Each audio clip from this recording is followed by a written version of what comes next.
scheduling this on both my birthday and while I'm in El Oh Salvador. God! Well, happy birthday! Huh. Thank you, thank you. But been a lot of fun, and the Miss El Salvador signed some bottles of whiskey for us that we'll be auctioning for benefits, for fundraising programs for the different Wow. initiatives. So yeah, a lot of great stuff going on. It really is. I'm gonna go ahead and just open up the Is there educational aspect yeah, of it? well, very educational. Yeah, I mean, hey, Michael. Yeah, I mean, very educational. In so many ways, because you know, I mean, the circular economies that are developing, around the world. Some are off to great starts, others are sort of crawling at this point, others are moving, forward. I mean, it's just, you see the impact that this is having, and the projects, that are being built here on Bitcoin. And most of the folks here that we're Huh. showing were really projects that were based in El Salvador that have already, registered here, and have a Bitcoin license. So, I also met with, the president of the Digital Asset Commission. They're the regulatory body for anything but Bitcoin. So all good stuff. Michael, I actually plugged a few things that you're doing. They were very familiar with the digital, with the Catawba zone. So very interested Really? in, possibly trying to loop all this together. We can get into that a little bit later I on. missed the first part of it, Dennis. Who are we talking about? Oh, I'm sorry. Down here in El Salvador, um, had a meeting with the president of the Digital Asset Commission. Met him in Austin earlier in the year, and we were able to put some time together. And also met the fellow that came to our opening last night, our dinner, that drafted most of the legislation that they wrote down here. So Oh, wow. they're all very familiar with what's happening in Wyoming, what's happening in the Catawba zone. I mean, it was really eye opening, to see the extent of their understanding of and certainly the challenges that we have in this country right now. So I hope to actually be hosting them possibly at some point, and even bring some of those folks in, for the conference in April. So Sure. all great stuff. Have you connected with Ambassador Mayorga, Molina? I have not. No, I haven't seen her, and I'm sure she's very tied up with the Miss Universe contest right now. Right. That's kicking off November 18th. The ladies are in town and making a lot of waves. And Miss El Salvador was showing her line of clothing, that Bitcoin oriented clothing and cosmetics and such. So Well, I have two relationships besides her. I've got one of the consulate out of D.C. and then Eduardo out of Miami, the Miami consulate office as well. yeah, So terrific. definitely anything that you need with the consulate, we can facilitate. Well, that would be very helpful. I think, certainly, as we move close, trying to put the whole program together for the event in April. I had invited her to participate, in October, and obviously there's so many other conflicts that just postponed. So yeah, so all good stuff. Needless to say. Good. Well, yeah, we're okay. We're just. I think Joseph is. Let's see. Let me just make sure he's got the link. And I'm trying to get Patty on, Dennis. I'm sorry. I'm trying to get Patty on. Oh, okay. Okay.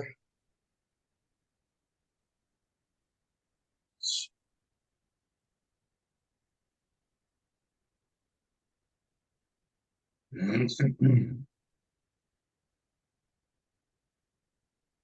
going to mute this a moment and just try to give him a.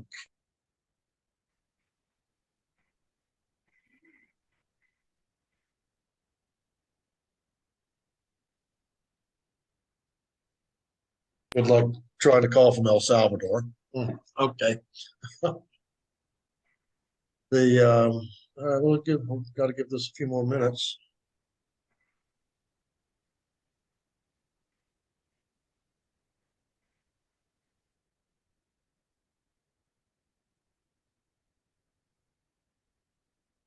I don't have a note from him.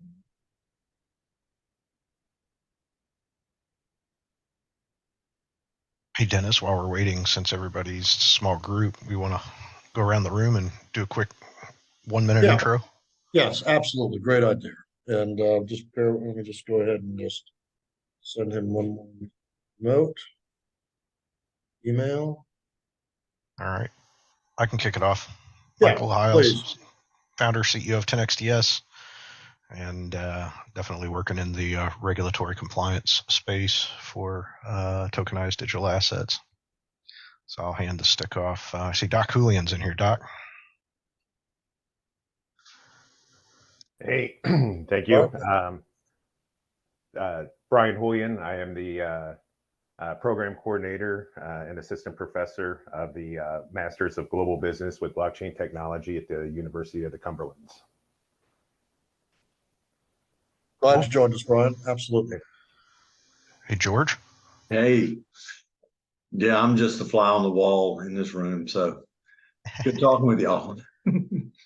Now we do we do a little crypto call on Fridays and just kind of see what's going on in the market and talk about some other things. We've had a lot of different conversations about sound money and Bitcoin, etc. So excellent.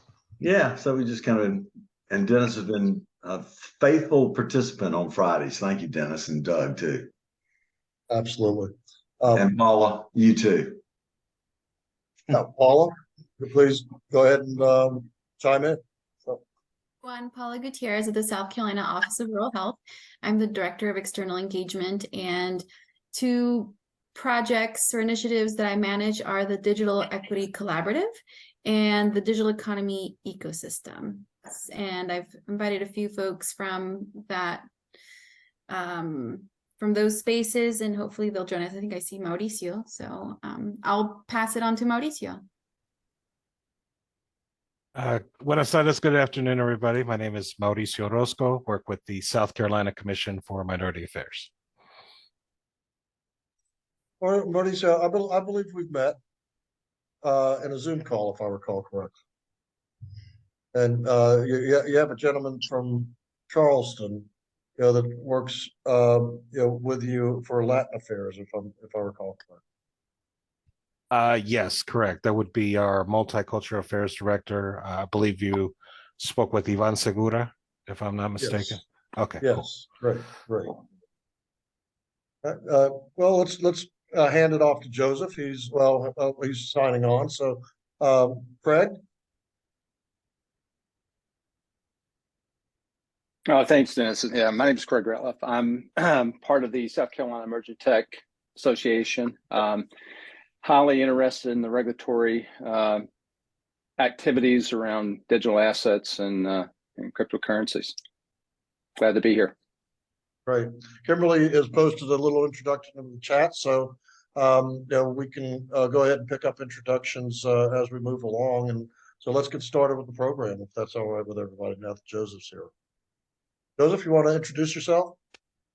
Yeah. Hi, everyone. Thank you so much for inviting me on the call. My name is Joseph McKinney. I'm the CEO of the Catawba Digital Economic Zone, a special jurisdiction here in the Carolinas, partnering with the Catawba Indian Nation, which is a federally recognized tribe. For those who aren't familiar, a federally recognized tribe in the United States has the same legal authority as a U.S. state to pass business regulations and commercial codes and corporate codes.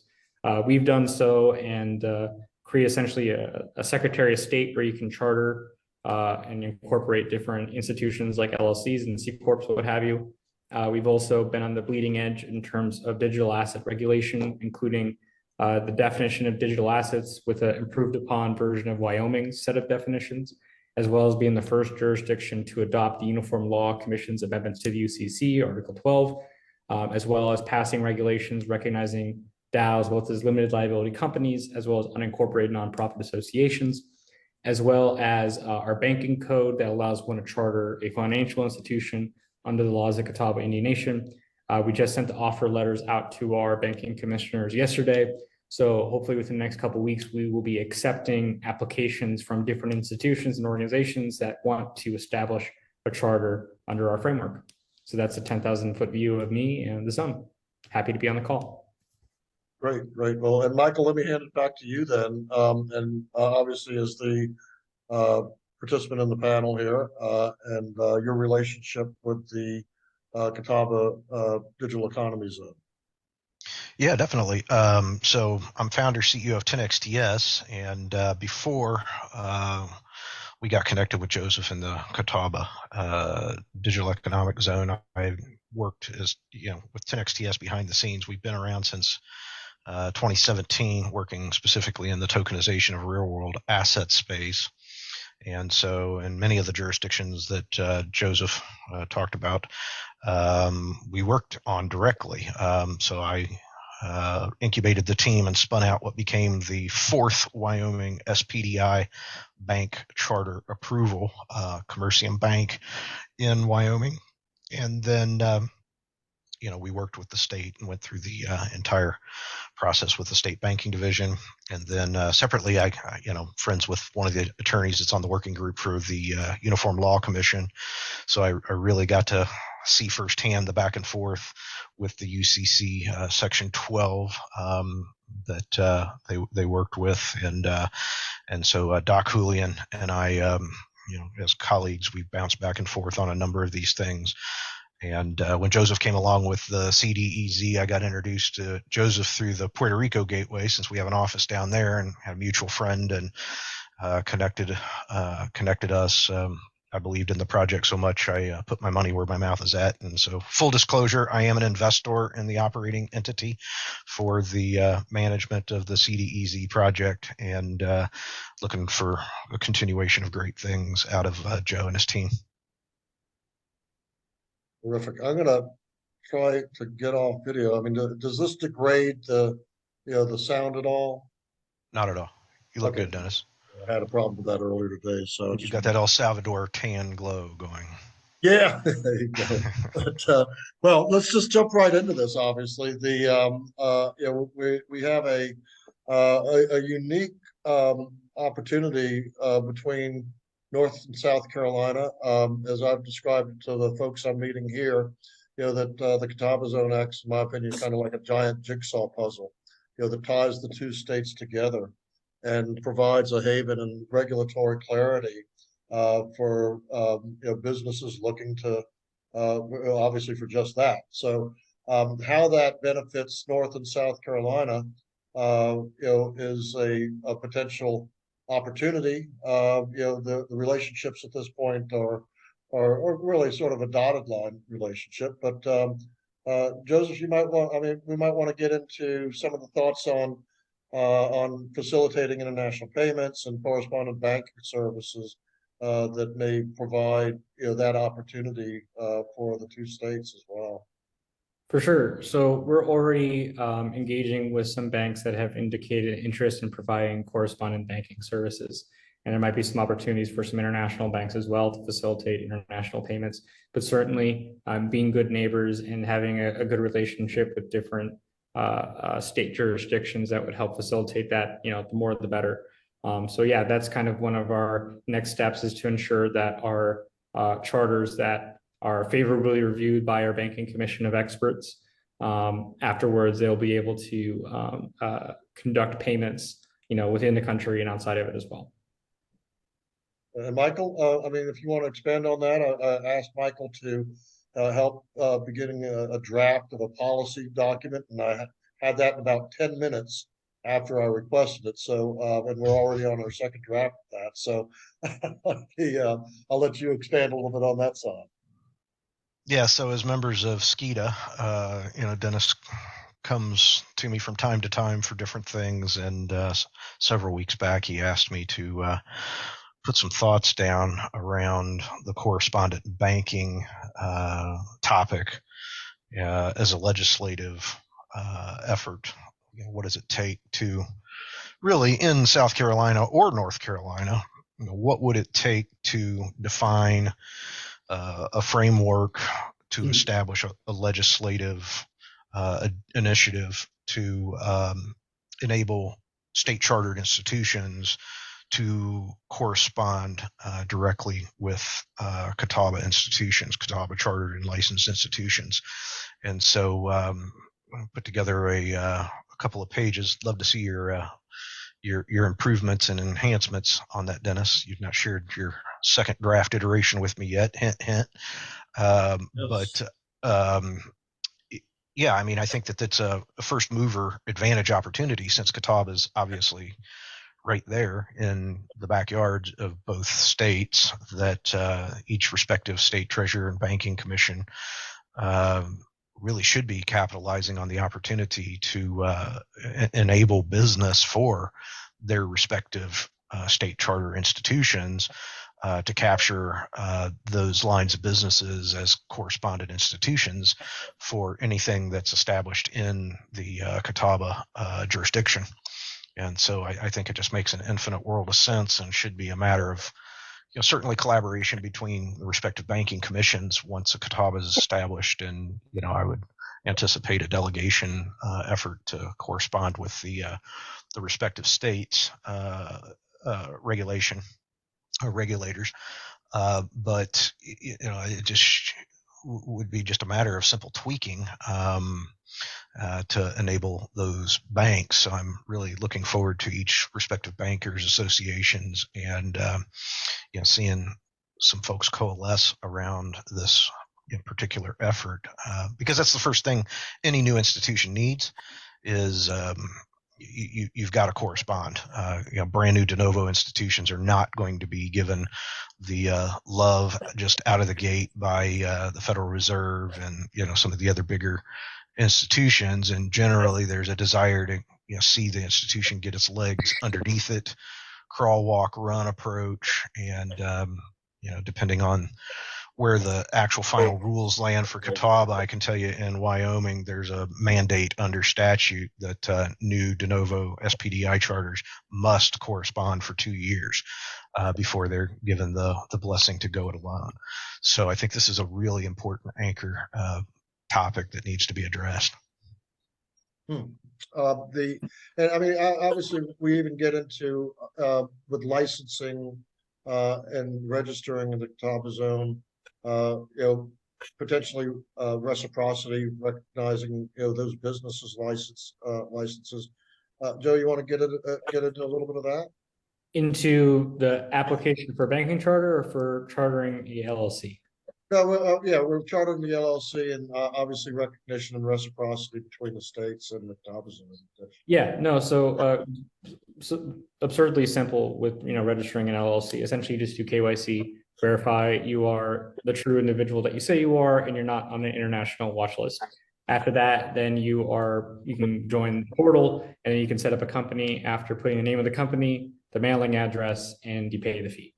And then after that, you have a company that you can, get an EIN. You can set up a bank account with one of our partners or one of the banks that you have a relationship with. And in terms of reciprocity, states do not have jurisdiction over tribal entities that cross state borders.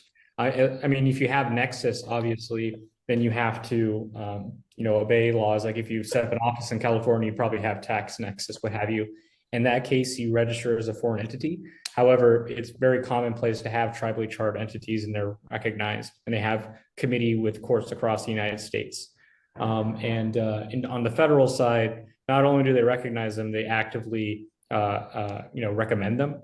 Even on the Bureau of Indian Affairs website, they have draft corporate code specifically so tribal governments can allow people to form LLCs under their code. Chris, I'll accept your question just a moment. I just want to, just as a quick follow-up on that. Obviously, as a taxing authority as well, how do you see that impacting, what's happening? Yeah, so on the federal level, nothing changes. And if you have the LLC, that would be taxed on the income level rather than the corporate level, unless you decide to elect to be taxed as a corporation. And the state does not charge any additional tax The only thing that it charges is the opening fee as well as annual renewal fees. So it's $250 for opening fee, $100 for annual renewal. When we do offer C Corps, we will be doing it more on a franchise tax type model, a franchise fee type model, similar to Delaware, that depending on the total amount of stock that your company has, you have a graduated increase in the amount of franchise fee that you pay on an annual basis. Great. Chris, you have a question? Yeah, thanks. Thanks, Dennis. And Joseph, the question I have for you is nonprofits instead of LLCs. How are nonprofits going to work? Well, so our code allows for the full gamut of different entity types, including LLCs, C Corps, trusts, unincorporated nonprofit associations, associations, and general partnerships. That being said, our technology platform currently only does LLCs. We will be doing unincorporated nonprofit associations, hopefully in the next month or so. Then after that, we will be allowing C Corps. And then after that on the docket will be nonprofit associations. However, I'm sure you're all familiar, you can actually apply for 501c3 status with an LLC.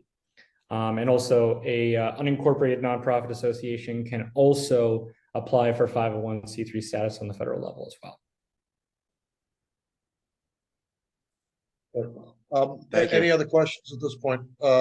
Just as we kind of move into the next half hour of this session. Well, I've got one.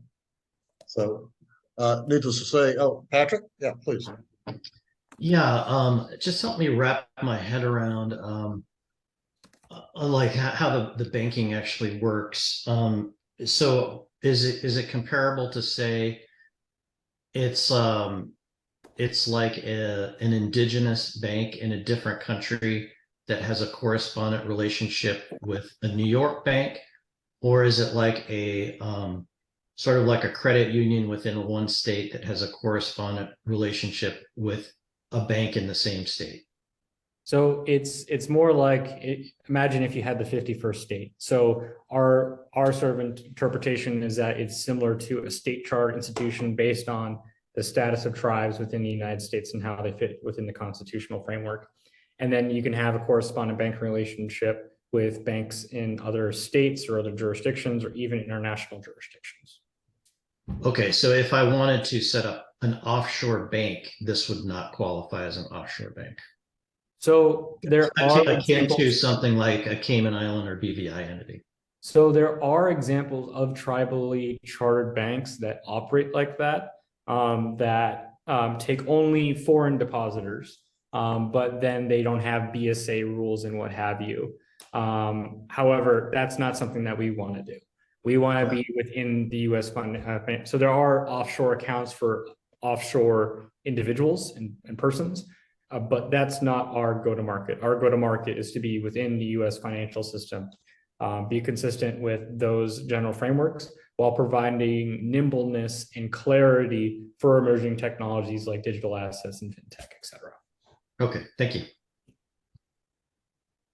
And, well, let's perhaps get into some of the economic benefits of locating in the zone, and we've had this conversation off the call on just an example of a mining operation, and obviously locating in the zone may be constricting just because of size, but there are jurisdictions in the lower portion of North Carolina and throughout South Carolina where the electric rates could be favorable from that standpoint.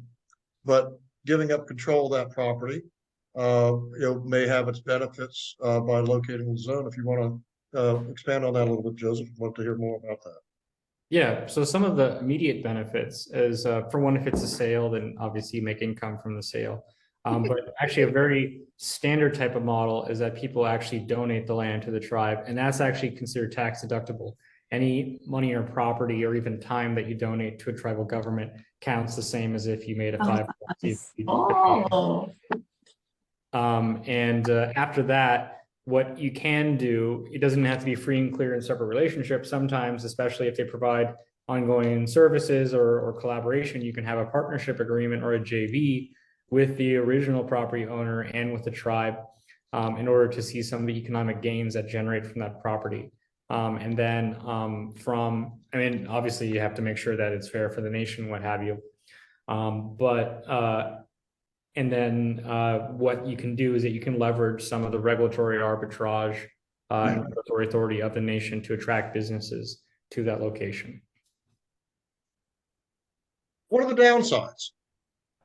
What are the downsides? For one, you don't own your property, so you can't collateralize that property anymore. It is owned by the nation. In fact, the nation itself cannot even collateralize land that is in trust. The reason for that is actually the majority of land taken by the nations was not done so through straight up conquest, but by business deals that happened over time. So if the bank was able to collateralize Indian territory, that means that the bank would be able to own Indian territory. As a consequence, it's not allowed. And obviously registering, we've been talking about reciprocity, correspondent banking benefits. Let's just follow that on, that same thought pattern, and what potentially may be the downside of all that. Well, it's just mainly education, explaining to the people that you work with, or explaining to your banker what is a Catawba entity and what have you. That sometimes requires a little bit of education, but we're streamlining that as much as possible, precisely by developing a short list of banks that are already familiar with Catawba entities or service Catawba entities. Great.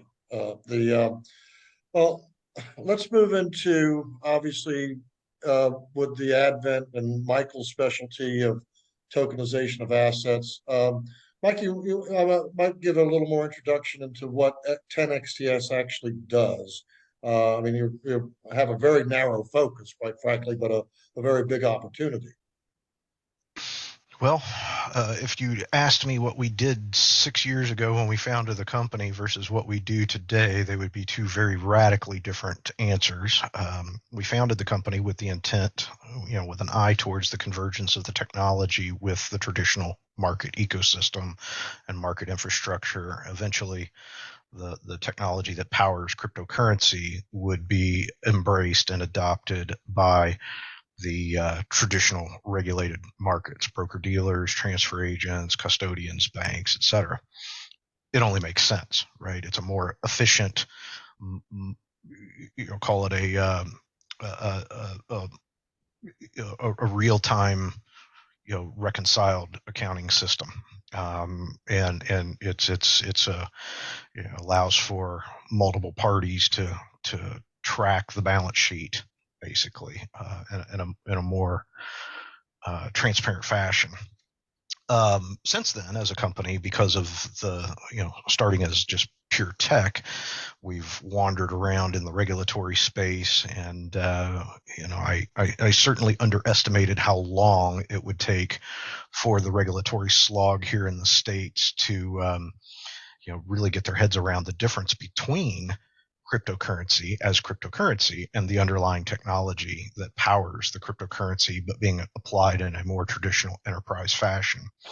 So that's been a number of things we do is education, and working directly with stakeholders, regulators, for policy recommendations, as well as really emerging as, call it, the contrarian in the real world asset tokenization space.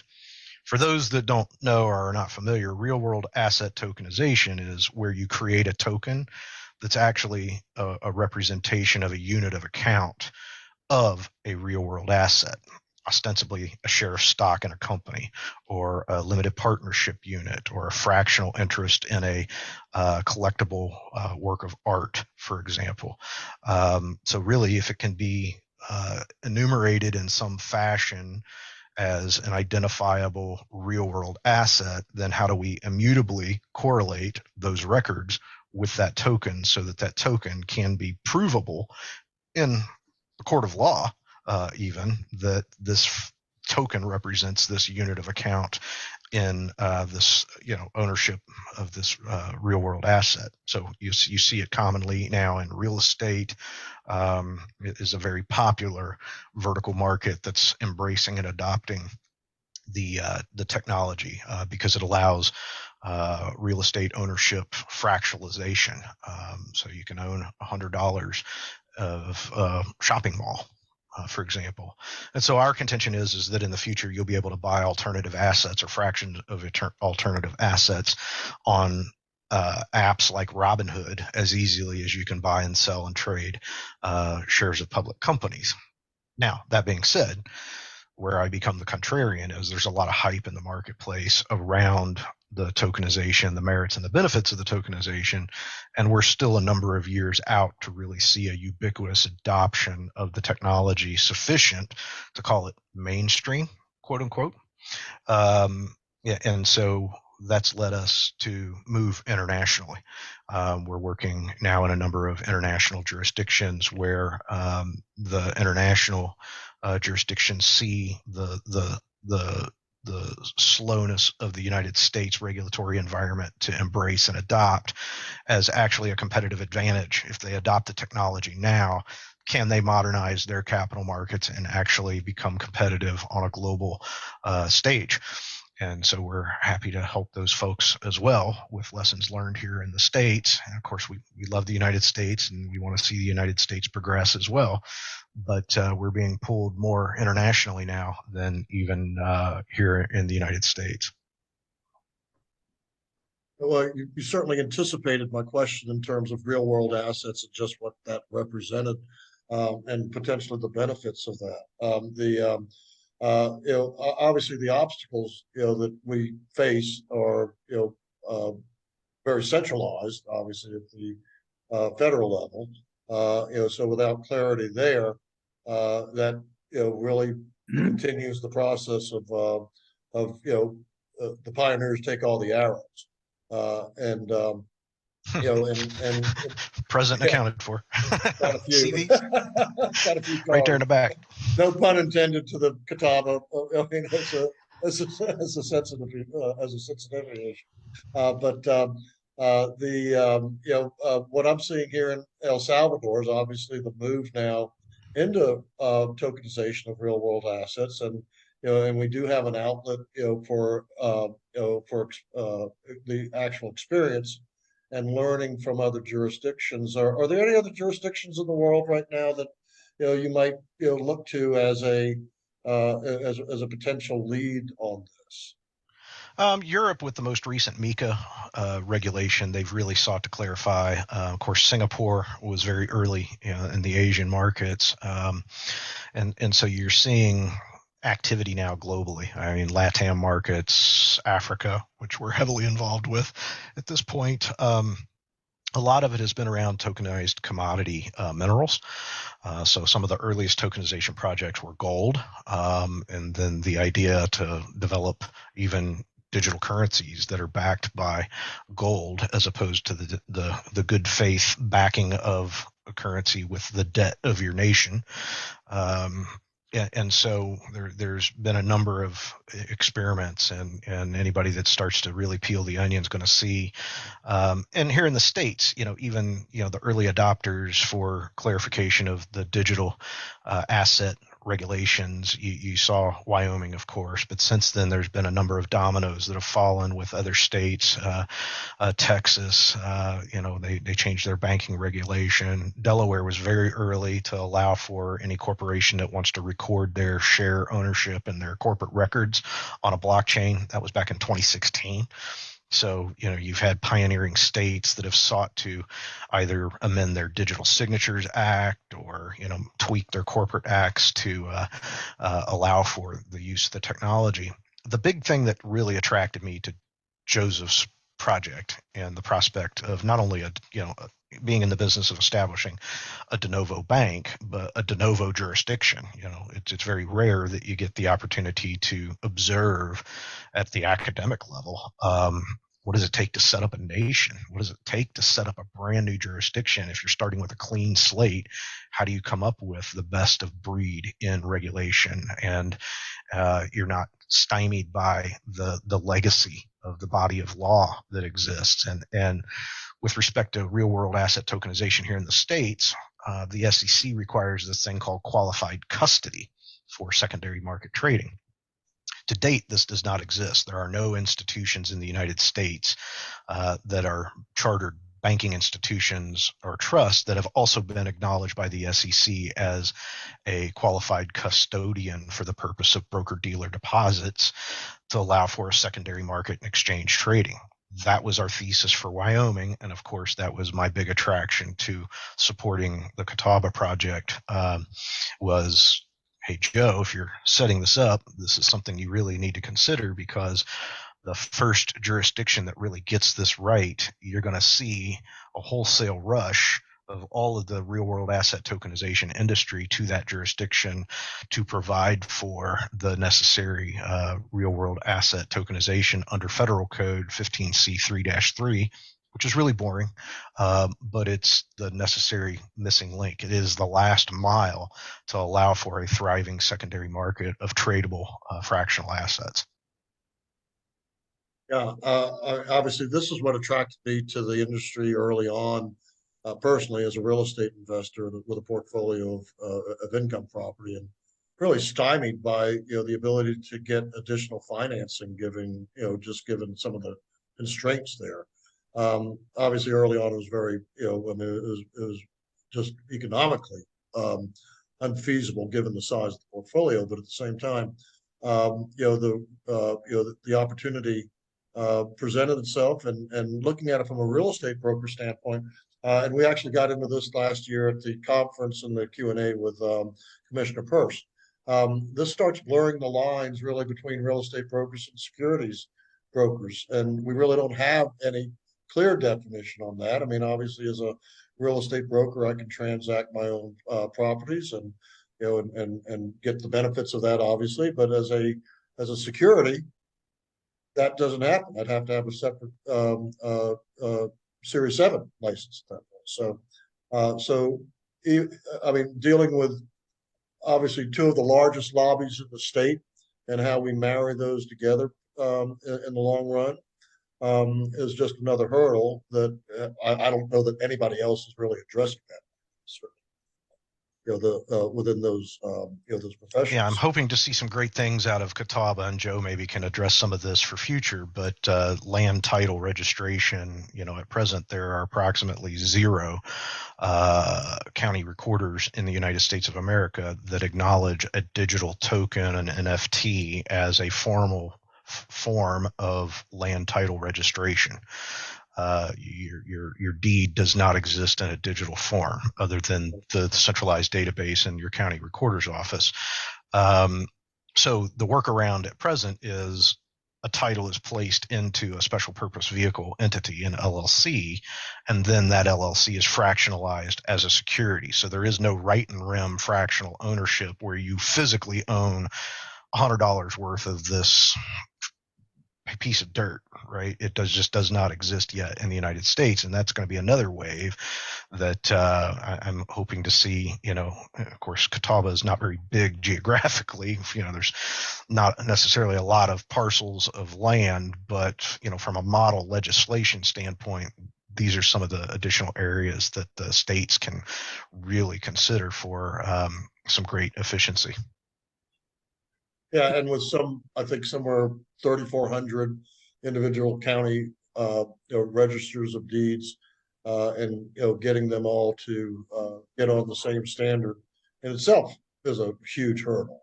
But so the challenges are many. Matthew had a question earlier. I want to make sure that hand went up, hand came down. So I just want to make sure that Matthew, if you had your question answered, just give you the opportunity if it has not been.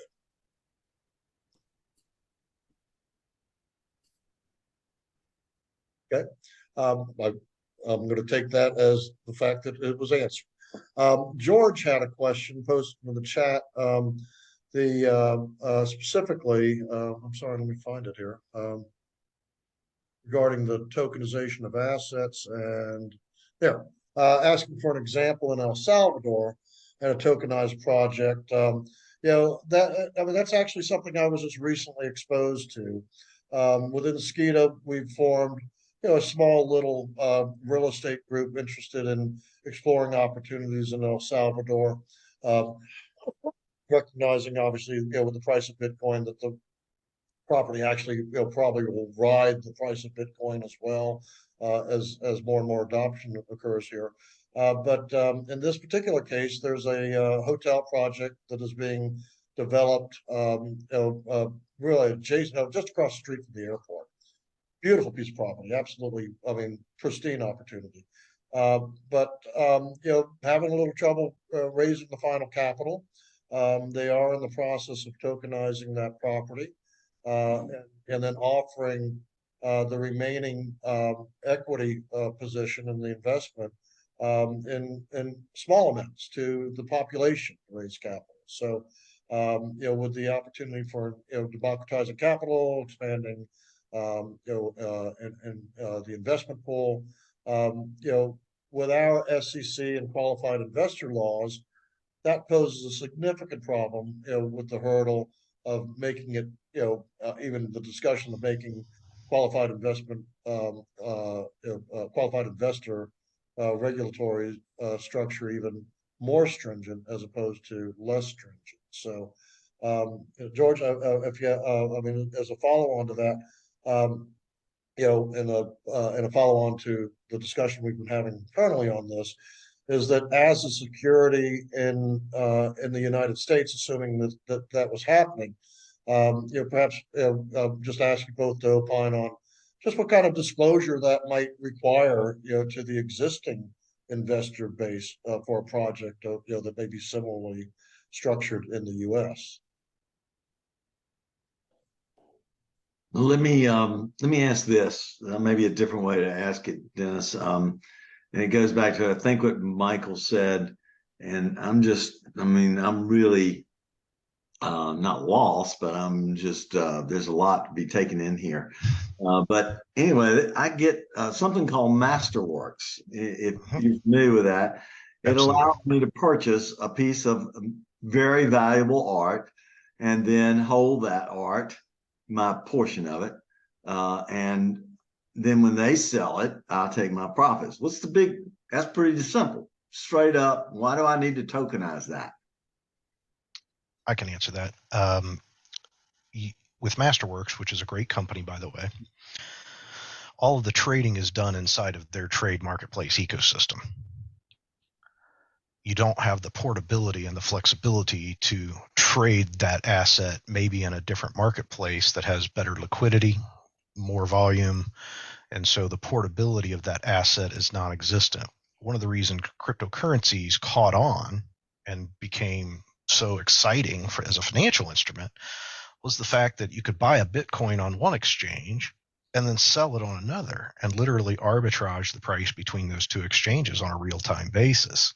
That brought the market makers, which brought the liquidity that was necessary for the assets to really, truly be adopted and to really see the growth and the adoption.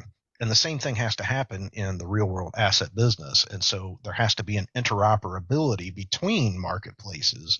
And that's what we do as a company, is really normalize the regulatory records, everything that has to transfer along with the token in order to allow that asset to move from one trade account over to a different marketplace with a different trade account. That's best suited with a technology like blockchain, which has inherent immutability, provability mathematically. And so you've got that security mechanism built in at the core of the foundation to be able to allow for that. And I think that that's an important distinction. Yes, you can trade fractional assets today in that silo. And that means you're limited to the buy side if you're going to list something for sale of whatever that buy side comes to that marketplace. And, you're just simply limited to that contained ecosystem, as opposed to that ubiquitous broad transferability to many marketplaces around the world even. All right, then let me go maybe the same parallel explanation, but what about a REIT or REIT? Yep. I mean, that's partial ownership of large properties, and it is transferable. It has multiple places I can exchange it, just what you said, but it's not on the blockchain. So help me out there.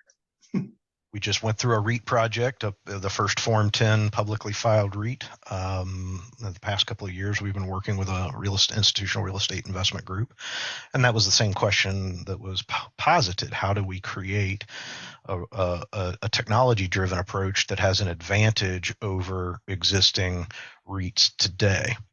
And so the issue is, again, the REITs today, when you look on the New York Stock Exchange, are actually, in some instances, particularly in some industry sectors, trading below the book value of their assets. So price to performance ratio inside of that marketplace is not as great when you're listed on a single exchange. And so even from a tokenized REIT standpoint, I've got a corporate entity, I've got shares of the REIT. How do you maintain that ubiquity so that it can be fluid and trade across multiple marketplaces? And I want to just mention here as well on this subject. I had the opportunity to early on get involved with the Security Token Academy at the inception of a lot of this discussion. Met the folks from Harbor that South Carolina had the first tokenized project in the country in Columbia with a student housing project, promising a 7% return. Wrapper, that token that basically provided all the regular information. They couldn't sell it. Just entirely too early at that point. Great concept early on, but obviously, Joseph, from your standpoint, as we move forward in this, and we are talking about peer-to-peer transactions, with a broker dealer involved for the purposes of obviously compliance with security laws, and whether or not these tokens will actually be bearer assets or would have to be resided, in a qualified custodial account. How might that look, and if you would like to address perhaps the challenges of qualified custody for tokenized securities, and how that may be beneficial, by having the zone as that jurisdiction. Right. So we have not implemented our securities regulations yet. Right now, we've been focusing on banking and obviously being able to set up financial institutions like trusts, special depository institutions, and banks, and allowing them to custody digital assets. That's an important piece. There is also potential arbitrage to state level organizations like a tribal nation that may be able to provide certain exemptions that are allowed under the SEC, both for brokers and for issuance with accredited and non-accredited investors. But we're actively exploring that right now. And but there might be some advantages after careful study. Right.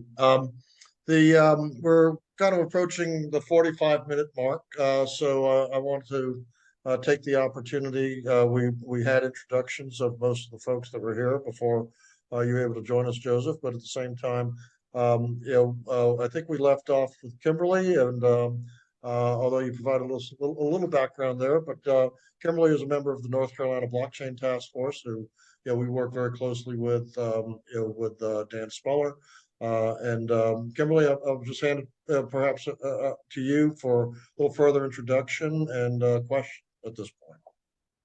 I don't have any questions. Thank you. I'm a little distracted right now. We've got wasps in my house, but anyways, yeah, I'm just part of the task force and I just jumped on the call to hear what's going on. Thank you. And by profession, you are? Well, I was formerly a financial planner, and then I'm just a Bitcoin fanatic right now. Great. Oh, especially today. Yeah. Yes. I think we're suddenly not so much to see... 6 months ago.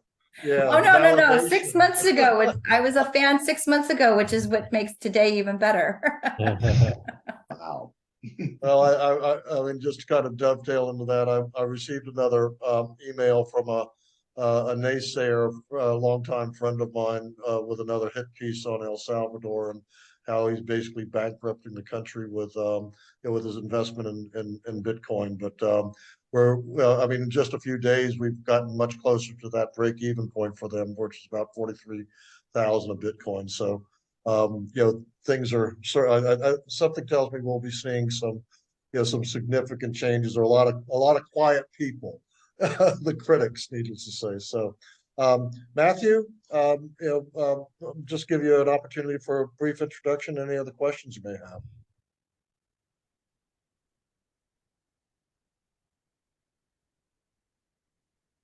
I'll move on. Marsilio, we've heard from you. Ian?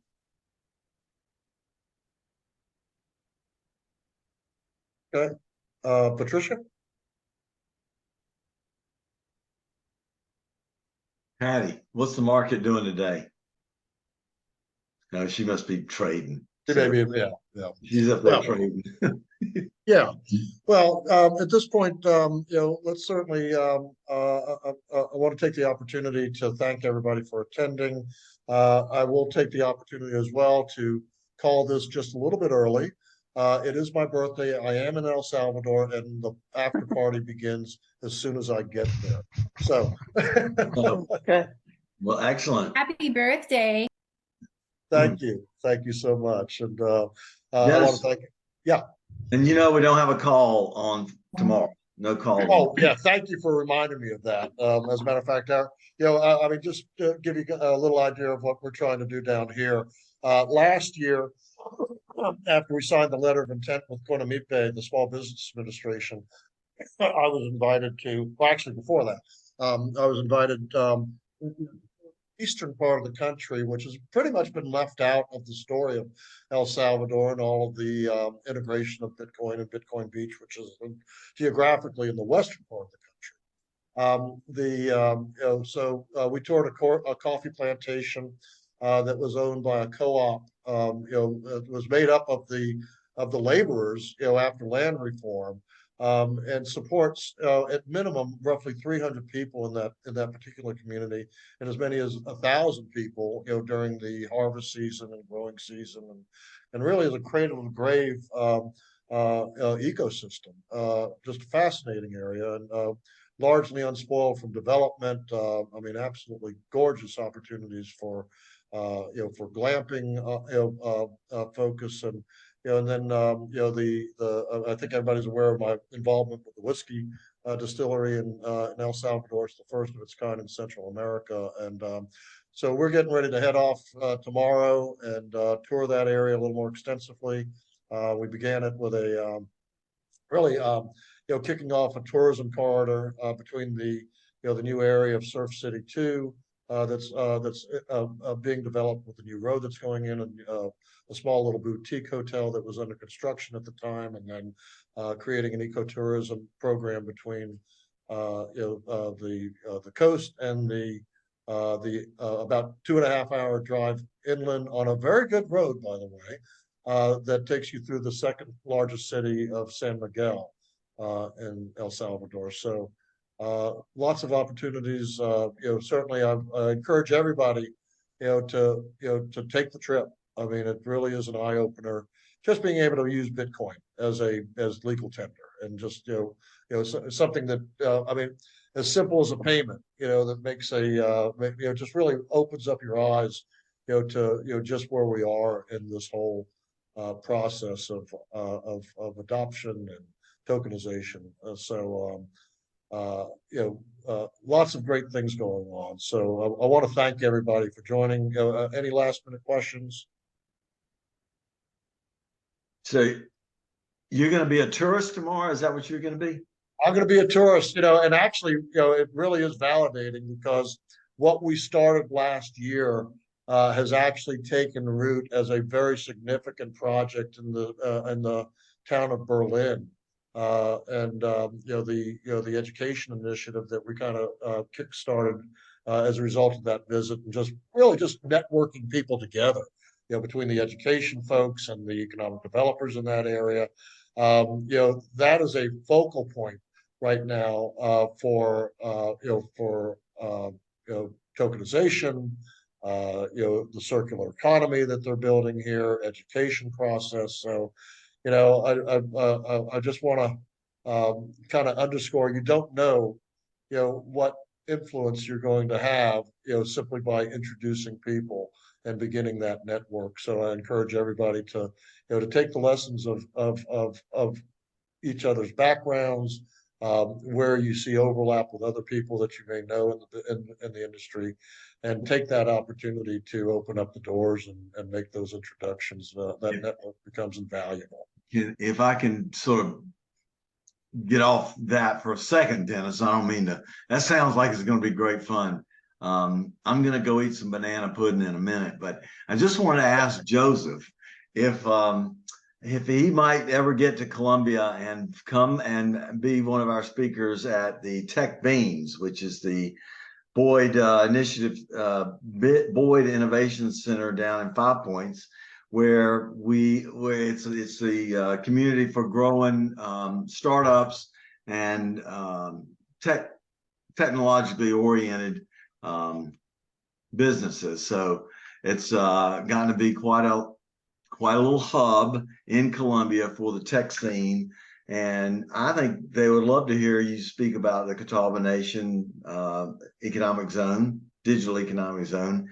And I've sort of thrown this out there, but I thought I'd put you on the spot there, Joseph. And you know, maybe just hook up with me and let's see if maybe we can get you down there and get you on the schedule. Because what Dennis just said about you never know who you might be able to get in front of and meet could make an impact. And I think you could do that, Joseph. So that's my plug for the Tech Beans here in Columbia. Yeah, I mean, sounds interesting. I'd love to hear more info. All right, I'll get Caroline, who's the sort of the director of it, and us to get together. So there you go. All right, guys, I'm Great. Quit babbling. George, thank you so much. I want to thank you all for joining us. Mauricio, I would love to chat with you further on some of the things that we're doing here and how we may be able to integrate, what your department does with what's happening in El Salvador as well. I've made contacts with the South Carolina Commerce, requesting a trade representative to assist me. The best numbers I've got right now is that the balance of trade between El Salvador and South Carolina is a substantial differentiation. It looks like we're bringing in about $2.5 million of exports from El Salvador and sending out about $86 million, according to the Fed. So therein lies the opportunity, I think, to really foster this relationship. Their economic development program there is both top down and bottom up, building a middle class with their smaller micro businesses.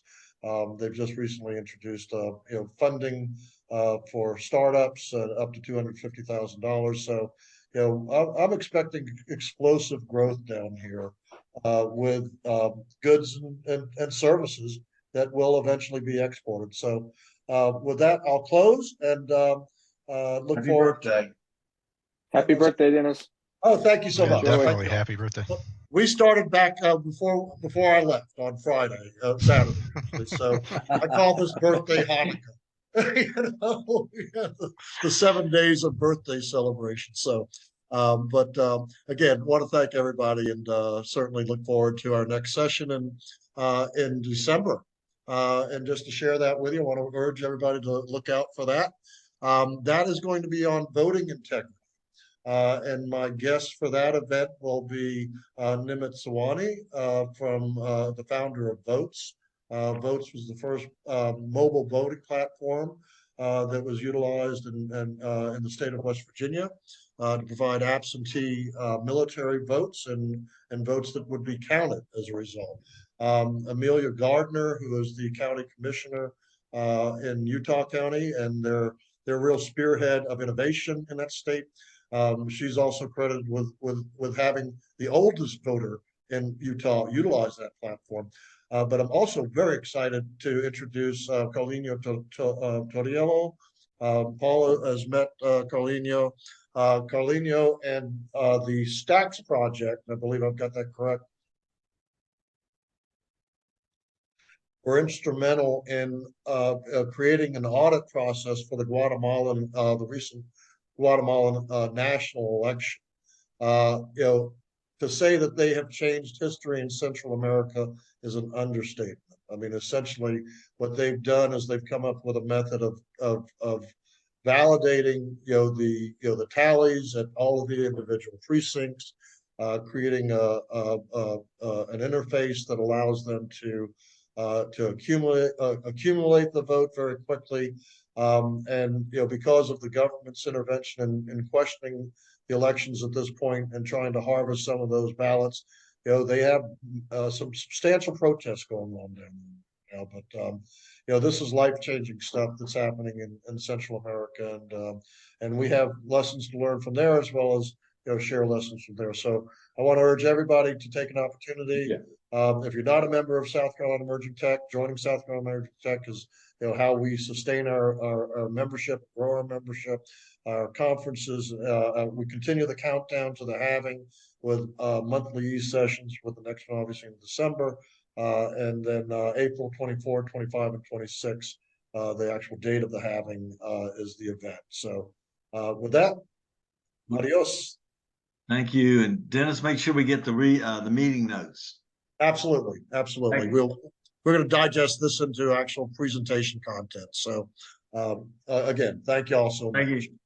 Okay. Thanks, everybody. Thank you, Michael. Thank you, Joseph.